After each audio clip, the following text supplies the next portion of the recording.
Well, I think we're in uncharted waters. I'm not going to sit here and say that I have an idea, but what I do think we're going to endure is a year of unprecedented times in American history. Some folks may be tired of hearing that, but we are going to go through a year where the leading candidate for president from the Republican Party is now under indictment in 3 cases. It soon will be 4 once the Georgia indictment comes. Mm-hmm. And one of those indictments is for conspiracy against the United States, in essence. Yeah. So we have a man who is running for president to stay out of jail.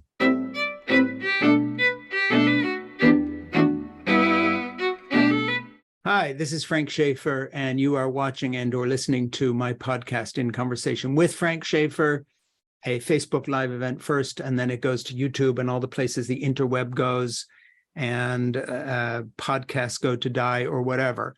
Today, I'm talking with Bradley Onishi, and Brad is a social commentator, scholar, writer, teacher, coach, and co-host of the Straight White American Jesus podcast.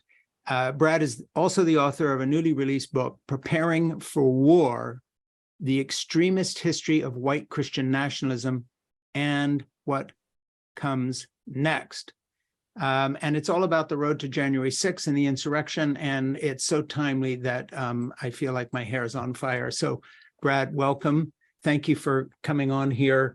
Who would have ever thunk that the events always outrun the analysis, because the reality of the post-Trump era, the white Christian nationalist movement always seems to be more extreme than anything we can cook up in our worst imagining. So what's the state of the union as you see it this morning, and how have you described it in your book, and how is it outracing your book already, because events are just more than we can deal with?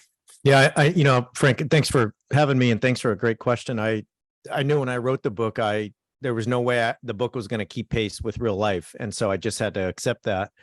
We're talking during a week in which Trump has been indicted again. I know some people out there might be thinking, well, he gets indicted every 6 weeks. Who cares now? But this indictment is really different. It's about his efforts and his partaking in a conspiracy to essentially disenfranchise voters, to obstruct the certification of an election, and to use unlawful means to remain in power. That's different than, say, what happened with Stormy Daniels, or even the taking of the classified documents, because this goes to the very heart of our democracy, the nature of the presidency. So I think this is good news. I think this is something that a lot of us have wanted for a long time. However, the man is still leading in the polls. The man could very much still be the GOP nominee for president. We could talk in a year and feel like we're on the road to a second presidency for this guy who was close to using the Insurrection Act and deploying the military in American cities to stay in power. So the State of the Union is there's some good news here, I think, but it's precarious. Yeah, it seems to me that a lot of the mainstream media that I read and see continues to underestimate the fact that Trump would never have become president, would never have any support, having lost the presidency to Joe Biden, if it hadn't been for the evangelical establishment continuing to back him and evangelical voters continuing to hang in with him. Are you surprised that his poll numbers remain so high with white evangelical Christian nationalists, or is that just par for the course? I think we're long past the time where I've expected any jumping of ship. There are folks out there that are kind of thinking DeSantis might be an option for them, but DeSantis really has not caught on. I think a lot of the white evangelical elites would prefer Mike Pence. I think we saw the other day a very calculated move on Pence's part, which was to finally come out and say that Donald Trump asked him to basically stop the certification of an election at the hands of crackpot lawyers. But, when people ask me these days, I say, look, we are long past the time when people are going to, quote unquote, wake up, when they're going to come to Jesus, when they're going to have some sort of moment of repentance. Now, I think there are undecided folks, people who are not necessarily on the hardcore Trump train, and who are not necessarily far to the right of the Christian nationalist spectrum, for whom this will have a toll. The people that can be convinced, but when it comes to that core group that we've seen since 2016, I've stopped holding my breath. You know, you've written this book, The Extremist History of White Christian Nationalism, and What Comes Next. I'm just wondering what in your own background prepared you to write the book and give you the kind of focus. You know, my father, having been Francis Schaeffer, and me growing up in this evangelical milieu, obviously I pay attention to what Christian nationalism is doing. You know, I understand people like Ginny Thomas from the inside because she's a follower of my dad's writing. Give me a thumbnail of what brought you to the moment of writing the book and why you have the insights you've got in the book. What's your own personal journey to the moment when you sit down and say, I'm going to write a book on what comes next from white Christian nationalism? I'm really of that generation that I think inherited much of the work of the religious right. So I convert to evangelicalism in 1995 in Orange County, California, Southern California, at a mega church. And that's a mega church that was really shaped by the politics of the 60s. It's a mega church that sees the 1960s as the time when the country went off the rails, the sexual revolution, and so on, the quote unquote demise of the nuclear family. And, you know, not saying it so much out loud, but the civil rights movement and the immigration reform and Stonewall and things like that also having its effect. I think my generation really inherited, even without really knowing some of the names or the titles or the words, the work of your father, Francis Schaeffer, the work of Jerry Falwell, the legacy of Tim LaHaye, people like that. So I became a convert at 14, a full-time minister by 20, married, and on my way to seminary by the time I'm 21, and in charge of a youth group of 200 kids. So, you know, my conversion is extreme. It's not one of a guy who decided he needed to be at church on Sundays. It's a guy whose life was enveloped in every way by evangelicalism. When you write a book like The Extremist History of White Christian Nationalism and What Comes Next, are you aiming to try to talk any evangelical or former evangelicals into a greater understanding and therefore alert them to what comes next? Or are you basically telling secular commentators that aren't paying attention, you know, to cut to the chase, is this something a reporter at the New York Times can read and understand the issue better because they haven't paid enough attention to what comes next from this religious right background? Who do you see as the audience for the book? And in the best of all worlds, what difference would the book make because it exists? Yeah, it's really both. I do my show, Straight White American Jesus, and what I've discovered in doing it is there's a lot of journalists who listen because they're trying to get a handle on something that is new to them. Yeah. Maybe they're new to the religion beat. Maybe this is not what they grew up in. Maybe, and I get these emails all the time, they are a sports reporter for a local outlet in Idaho or in Louisiana, and they just got assigned something about Christian extremism and they got to figure it out in the next month. So the book is really designed to help folks like that get an understanding of the dire condition I think we're in. It also speaks, though, to many folks who are questioning, wondering, finding themselves either quickly or slowly out of the churches they grew up in.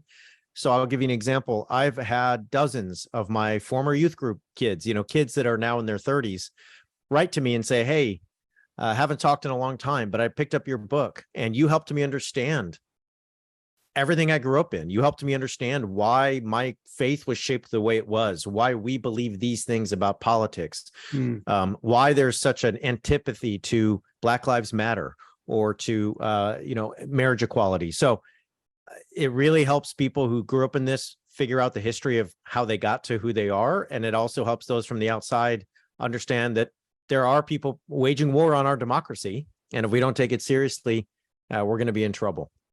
Yeah, when you look back at your own trajectory and then you look forward, I guess the blunt question is, do you think anybody in it to the degree you used to be before you came out, or let alone me back in the day when I was an operative in the religious right, can any of these guys be talked out of their position? Could you have reached back in time and talked me out of doing what I was doing in the 70s with this book? In other words, if the trajectory is towards violence and mayhem and insurrection and disorder, is there any way to actually get the folks who thinks they're doing God's work on earth to change their minds about this? Or do we just simply have to resist them and beat them in every election and simply move forward without them? You know, is the religious right, or what's left of it, salvageable at all? Or is Trump, it's a game over? So I think for me, it's a two-pronged strategy.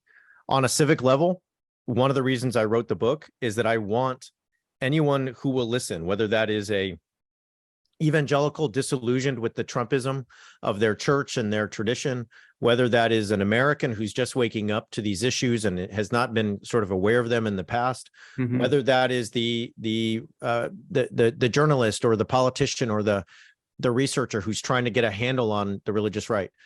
I think I want the book to say, and this follows along the work you've been doing a long time, we have to enter the civic square knowing we are in a dire emergency. And if we don't take that seriously, if we think that we can kind of fix a problem and then go back to having brunch and playing tennis, that's not how this is going to work. This is going to be a battle long past many of our lifetimes. On the other hand, and I'm curious on your perspective on this, what really started to expand and change my worldview was contact with those outside of my very enclosed world. And so when I read books, when I encountered people with different ideas than me and realized that they weren't demon possessed or God-hating, human beings, but they were people doing what they could to live a good human life, and they were just trying to figure it out. That started to cause me to go, what, maybe there's more to the story here. And so I think on that level, there's a need for those who are in proximity to anyone in this world to continue, if they can safely, to have those conversations, to listen, to be in those relationships. Because I can speak for myself, but and again, I'm curious what you think. It really is a matter of contact and a matter of relationship and a matter of personal event that often causes moments of inflection that change our understanding of the world fundamentally. Yeah, I mean, for me, since you ask, it comes down to just presenting people with the choice between a conspiracy theory based life, as it were, beginning with the conspiracy theories in the book of Genesis all the way through Revelation, or any idea of revealed truth, whether it's Muslim or Christian or Hindu or Jewish, whatever it may be, as opposed to what is right in front of your nose. The way I put it is sort of astrophysics versus your local pastor. I mean, at some point, you've got to look at what the Hubble telescope and everything else shows and say, we have to either deal with this and let go of some of our mythology or not. Let me move on to something here. One of the chapters in your book is titled The Pure American Body. It's a great chapter title. Can you just tell us about that chapter a little bit? Sure. I really follow the work of my co-host, Dan Miller here. The idea is that every country, every nation state, every community imagines their community symbolically in bodily form, right? What does the Greek body look like? The ancient Greek body? Well, we have a lot of statues that tell us what they think it looked like. We can go back and look at the ways that it was projected into marble, into a sculpture, right? Well, our hypothesis is this: if you imagine the American body, the ideal American body, according to many white Christian nationalists and white evangelicals, here's what you're going to get.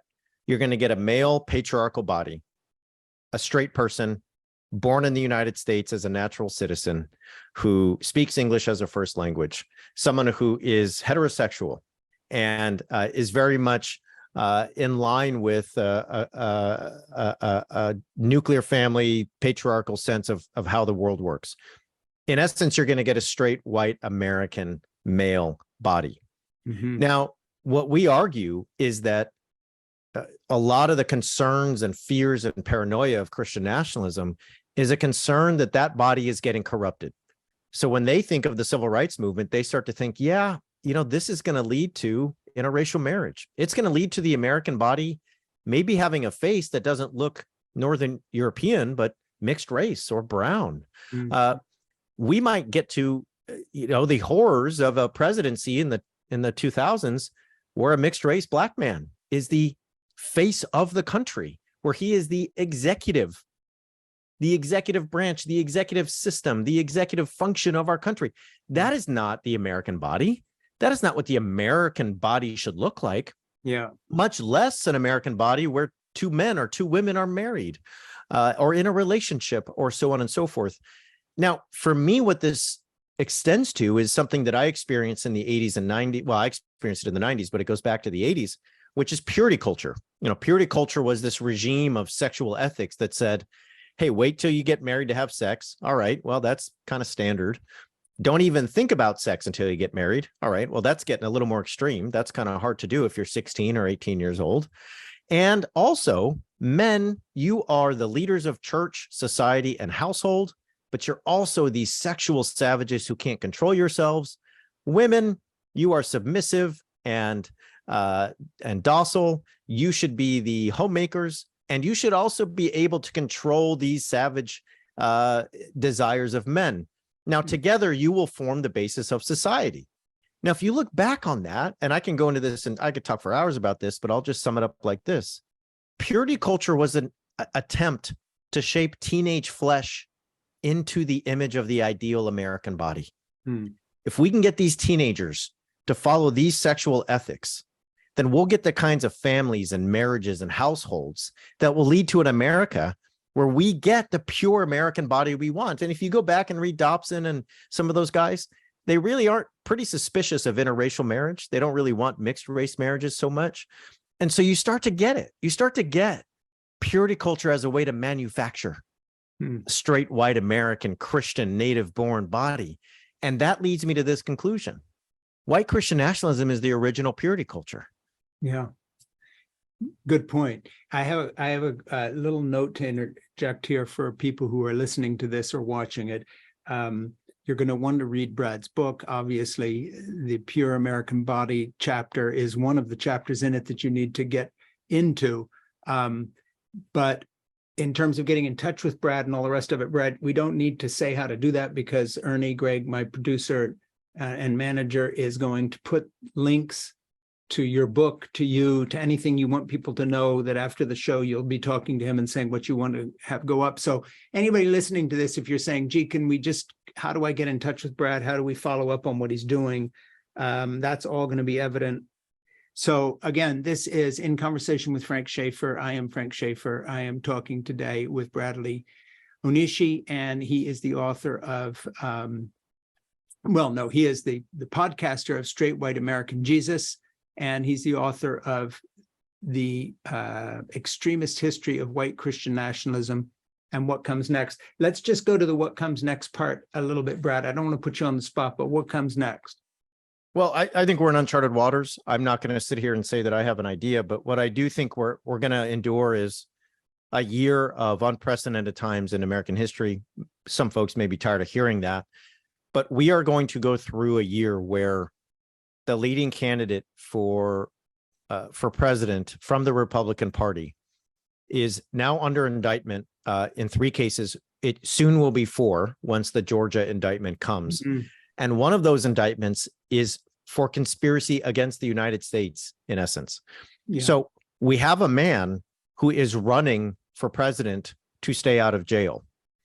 And so, this summer has been difficult. I think we're all facing the climate crisis and other things that are hard.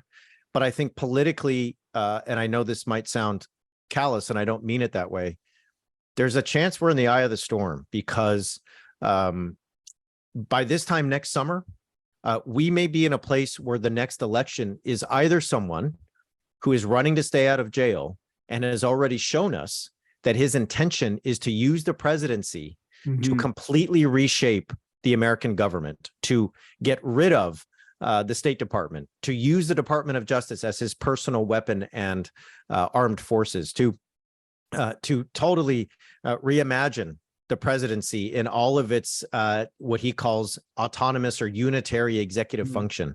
Or we may be going a different direction. So what comes next in the immediate future, I think, is just unprecedented times. Now, on the ground, I think we will see a renewed kind of uncertainty. One thing I want to jump in and not interrupt you, but just push this train of thought a little further. You know, back in the 70s and the 80s, when we were doing our anti-abortion movement, and 50 years later, Roe is reversed, so quote unquote, we won. The violence that came out of what we were doing, the bombing of abortion clinics, the murder of doctors, we could honestly, hand on heart at the time, say, this is not what we intended. And we were stupid. And the logical conclusion of what we were doing was violence. And my dad in the Christian Manifesto actually said the government of the United States should be overthrown, basically, unless we can roll back Roe v. Wade and stop abortion. So the fact that we were saying, well, we didn't intend violence was actually disingenuous, but it was stupid, not dishonest. We were just naive. The difference between now and then is that in following Trump, the white evangelical Christian nationalist movement that we helped form is no longer pretending they're not buying into violence. Yeah. They stormed the Capitol building and trashed it in the name of Jesus. And they were ready to hang Mike Pence in the name of Jesus. And they're not even pretending anymore. We were stupid, and then we became disingenuous, and then we pretended, oh, well, that's not what we meant, when people started taking what we were doing seriously. But today we've gone to another step, and that is that the white nationalist Christian movement is actually embracing violence. In other words, their gun ownership is precisely to resist the United States of America's government. So how do you see that having changed in that, forget Francis Schaeffer and what I did, in terms of just going from naivete and saying, well, we're not talking about violence, we're talking about spirituality and change of heart. And then it becomes violent. And now we're in a period where violence is actually being embraced by the white nationalist Christian movement. And these are the guys collecting 10, 15 guns apiece and hundreds of thousands of rounds of ammunition against the day when they're going to be standing against our own government. I'm not asking this as a rhetorical question. I mean, sincerely, how do you see that progression from saying we're not calling for violence to admitting that it became violent, but we're sorry about it, to no, we're embracing violence and we're going to have to kill people before this is done? No, we see that. Yeah, we've already, and I don't think we can forget Francis Schaeffer and everything you mentioned, because I think what we have here is, in one sense, a through line from the 70s and 80s till now. Part of the reason I wrote the book is I wanted people to see the continuity from the 60s, 70s, 80s until now.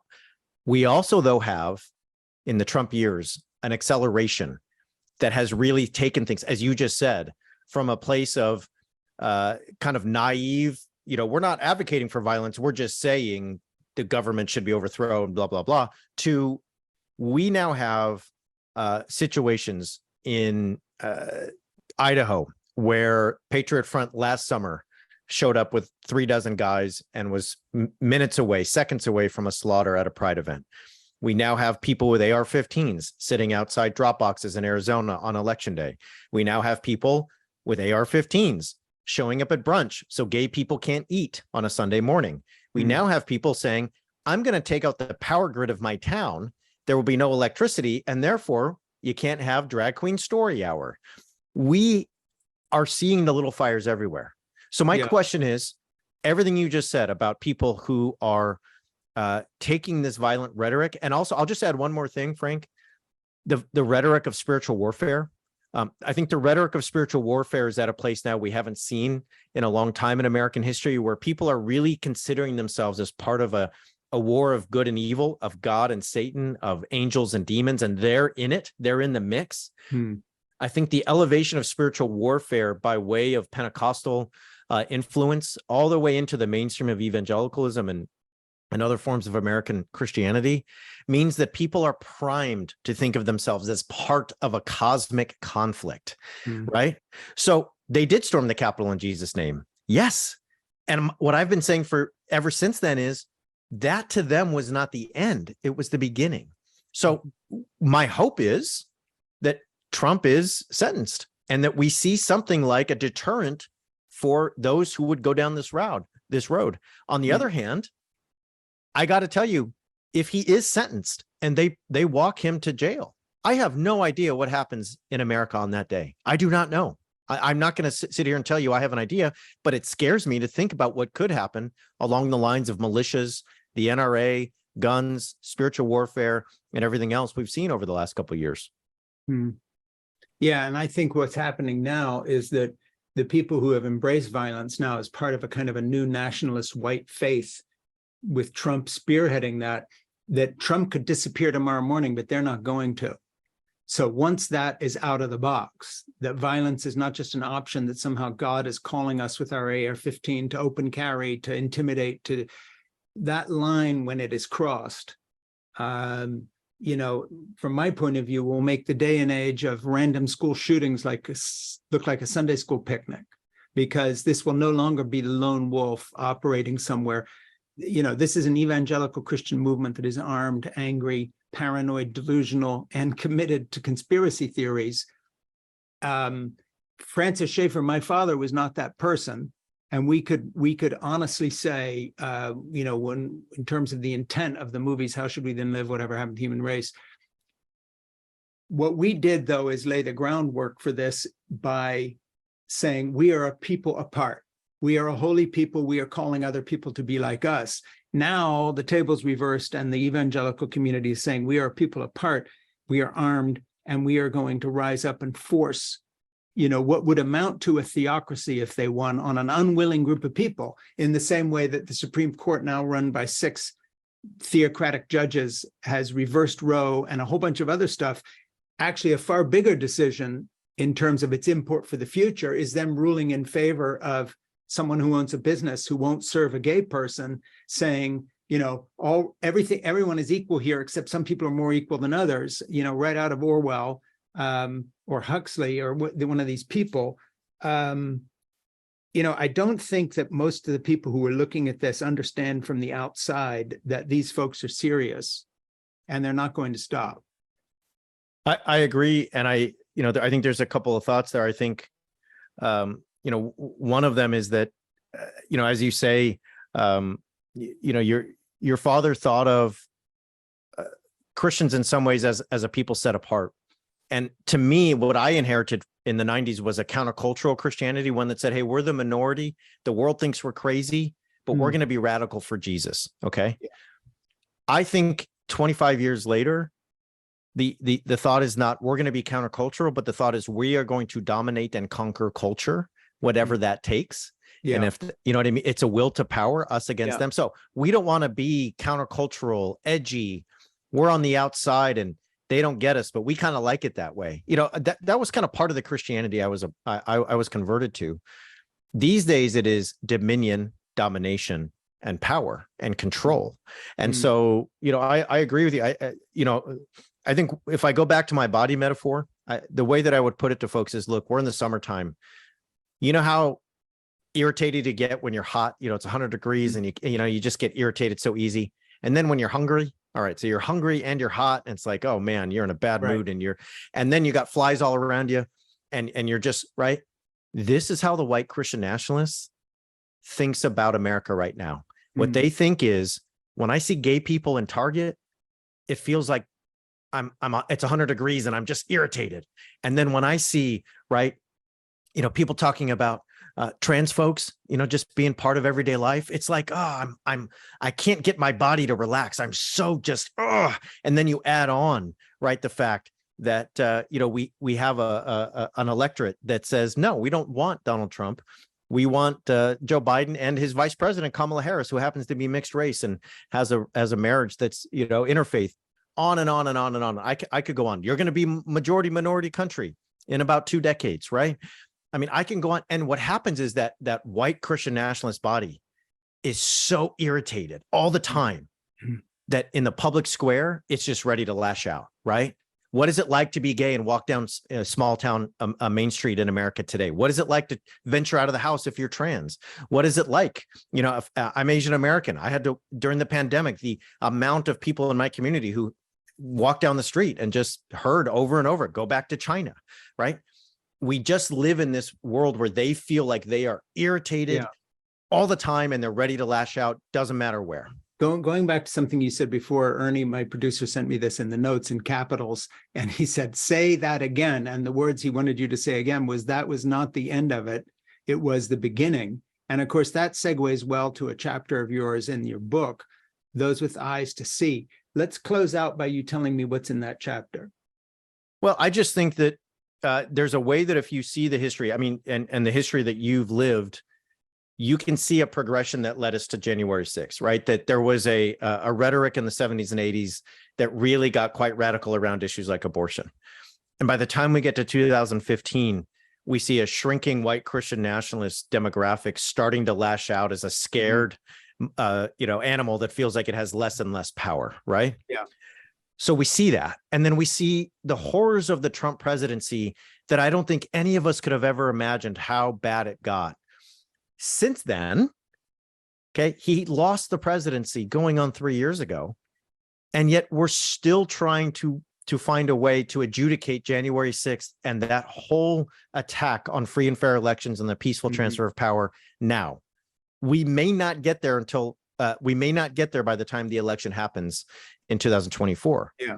What I've argued is we could have seen this coming, but oftentimes in the United States, when it comes to white Christians, they are assumed to be the standard American. The standard American body is the white Christian body. So they don't scare us like people from, and what I'm talking about is America as a whole here, they get the benefit of the doubt where Muslims after 9/11 never did. They get the benefit of the doubt where people who are from minoritized religious or ethnic or racial communities never get that benefit of the doubt. And so we don't see it coming. It is so hard to criticize this group in the mainstream media. You still are afraid that you're going to sort of get the backlash and you're a God hater and that kind of thing. Well, if January 6th didn't wake people up as they stormed into the Capitol, put their feet up on people's desks and started praying in the name of Jesus, then I doubt anyone is going to wake up to the danger. I just want to mention that Bradley Onishi has written a book, and the book, as we've been talking about it, is The Extremist History of White Christian Nationalism and What Comes Next. And it's embarrassingly relevant. I don't think you could write a book that has to be read more quickly by more people. I hope we find ways to get this book into the hands of a lot of mainstream media folks who will hopefully change their reporting and begin to see that these are not isolated incidents, but that this movement as a whole is becoming radicalized. It is armed, it is dangerous, it is angry. And the preparing for war part, I guess, is the one that folks have got to take seriously. So, Bradley, is there something we haven't said? As I say, Ernie Gregg is going to hook us up with a lot of links to everything you do in your book and the rest of it. But do you want to add something before we wrap out? No, I'm just thankful to have this conversation with you and to just have a chance to kind of reflect on these things, because for me, any chance there is to kind of warn people, I think people think the title of the book's Preparing for War, and it's like they think I want to prepare for war, like I want to get ready. And what I'm really trying to say is we've kind of been in a war for 50 years. Just a lot of folks haven't known that. There's been a war on our democracy for a long time. Yeah. It's just that you may not have known it. And now when we look up, you're kind of realizing that there's a lot of folks making pretty good inroads on our institutions and culture and processes. And if we don't look up soon, it may be too late. So the preparing for war part is not me saying, I'd love to be in a war. Sounds great. It's more like, I think we need to wake up to the fact that this war has been waged upon us for half a century. And if we're not ready to stop it now, we may not ever be successful. Yeah. And if we don't feel like living in a right-wing theocracy that is being headed by some sort of authoritarian populist, the time to speak up and to vote and to do something is like right now or yesterday. So Bradley, thanks for the warning shot you have fired here to get our attention. And I appreciate you taking the time. This is In Conversation with Frank Schaeffer. Bradley Onishi is my guest, and please buy his book, read it, spread the word, do the good thing, do the right thing. And Bradley, let's talk again soon. Thanks so much, Frank. Appreciate you. Thank you. Bye, Bradley. All right. Bye.